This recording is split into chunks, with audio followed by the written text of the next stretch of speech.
the Book of Mormon has this really fascinating story. Oh, yeah. About this guy Zeniff. Uh-huh. It's in Mosiah chapter 9. Okay. And it's this incredible story of adventure and leadership and faith. Yeah. So let's just dive right into this story of Zeniff. Sounds good. And see what kind of insights we can glean from this remarkable guy. Yeah, well, it all starts with Zeniff going on this mission. Okay. You could even say it was almost like a spying mission that he was sent on among the Lamanites. Now, the Nephites at the time, they wanted to kind of figure out how strong the Lamanites were. And as it says in Mosiah 9.1, okay, their aim was to come upon them and destroy them. Wow. But Zeniff's experience when he's living among the Lamanites, it takes a really surprising turn. It does. It really does. He finds, he kind of sees a different side of the Lamanites than what maybe he was expecting. Exactly. Yeah. He sees some good in them. Right. And he starts to think, well, maybe peace is possible. Yeah, he even advocates for a treaty with them. He does. Which is amazing. It is. But this advocating for peace puts him in direct conflict with his leader. Oh, yeah. And this leader is described in Mosiah 9.2 as an austere and a bloodthirsty man. Wow. This guy even goes as far as to order Zeniff's execution. That's intense. It is. Yeah. It really shows what kind of guy this leader was. Right. But this whole conflict, it really shows us something crucial about Zeniff's character. Yeah. Here's this guy. He's a warrior, right? Sent on this dangerous mission. Yeah. But he doesn't just blindly follow orders. No. He sees a chance for peace. Right. And he chooses to stand up for what he believes in. He's a man of principle. Exactly. Yeah. And this early experience, it really shapes him. It does. As he becomes a leader himself later on. Absolutely. Even after this intense conflict with his leader. Zeniff doesn't give up on his desire to inherit the land of his forefathers. I mean, that's really powerful. It is. Yeah. As Mosiah 9.3 tells us, he remains committed to that goal. Right.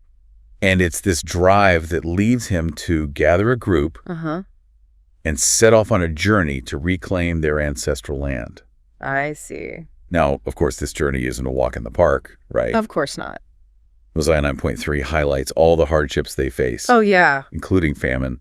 Right. And it's interesting how the scripture ties these trials to their slowness to remember the Lord our God. Yeah, that's a really important point. It is. And it's something we see over and over in the Book of Mormon. Yeah. This idea that we need to remember God both when things are good and when things are bad. Exactly. And even with all these challenges, they eventually get to the land near the very spot where Zeniff's earlier mission ended tragically. Oh, wow. But Zeniff, he's not deterred. He's a brave guy. He is. Yeah. He bravely enters the Lamanite city. Okay. With 4 of his men. Wow. I mean, that's a bold move, right? It is. He's going in to figure out what the king's like. Right. Yeah. To see if maybe they can settle peacefully. Okay. So it really shows his courage and his diplomatic skills. It does. This meeting with the Lamanite king. Yeah. It's a real turning point in Zeniff's story. Right. The king gives them this land. Which land? Lehi, Nephi, and Shiloh. Okay. He even tells his own people to leave. Wow. Now, this seems like a kind gesture. It does. But, as we'll find out, it may not be as straightforward as it seems. I see. But it does allow Zeniff and his people to settle there. Okay. And it's all there in Mosiah 9.6 through 8. Got it. They take this opportunity and they just run with it. Okay. They rebuild cities, they fortify walls, they start farming the land. You're really making it their own. They are. Yeah. Mosiah 9.9 even gives this detailed list of everything they plant. What'd they plant? Corn, wheat, barley, nees, sheum, and all kinds of fruit. Sounds like a feast. It does. Yeah. For 12 years, wow, they have peace and prosperity. That's amazing. It's amazing. It really shows what they can do. It does. When they work hard and they're dedicated. Right. But here's the thing. What's that? This peace and prosperity, it's built on a foundation of deception. Oh, no. Mosiah 9.9 tells us the Lamanite king's real intentions. Oh, boy. What's that? He let them settle there. Yeah. So he could eventually enslave them. That's awful. It's a tough lesson. Yeah. That things aren't always what they seem. That's for sure. And even when things are peaceful, got to stay alert. Yeah. The Lamanite king's reasons for doing this, they come from some real problems in his own culture. Oh, really? Yeah. Mosiah 9.04112 calls them a lazy and idolatrous people. They were jealous of Zeniff's people and their success. Yeah, it's kind of classic, right? It is. Wanting what someone else has without putting in the work. Exactly. Yeah. And so this envy, this desire to take advantage of Zeniff's people, it leads King Laman to start stirring up trouble. Oh. He turns his own people against Zeniff's people. Wow. And that's the end of their peaceful time together. Sad it is. And they're thrown back into conflict. That's rough. This shift from peace to war. Yeah. It happens so suddenly. Oh, wow. And it's brutal. Really? Mosiah 9.14 gives this really vivid picture of the attack. Okay.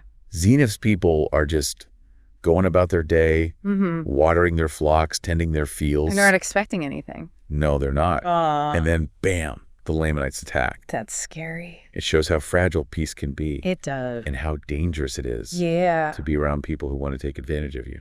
Right. It's a good reminder for us today. It is. Zeniff has to change gears real quick. Yeah. He's gone from a leader building things up to a warrior having to defend his people. Absolutely. Mosiah 9.15 tells us Zeniff's people. Yeah.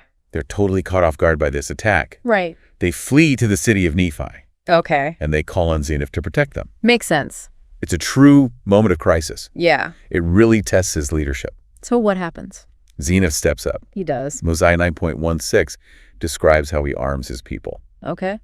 And it's not just with like the usual weapons. Like what? You know, bows and arrows, swords, scimitars. Yeah, the typical stuff. But they also have clubs and slings and other weapons which we could invent. Wow, so they got creative. They had to. Yeah. It shows how resourceful they were. Yeah. They had to adapt and come up with new ways to defend themselves. I mean, that's impressive. It is. Yeah.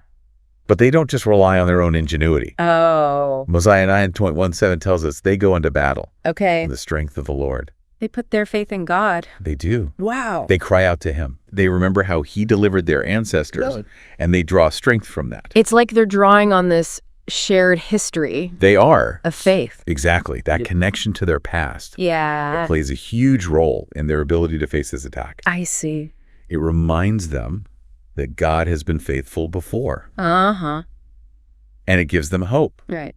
And their faith, it doesn't go unrewarded. It doesn't. Mosiah 9.18 describes this huge victory. Oh, wow. They defeat the Lamanites. How many?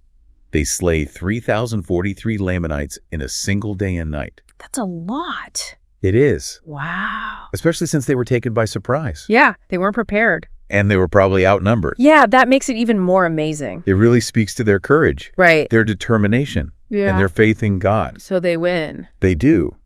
But as we know, victory often comes at a price.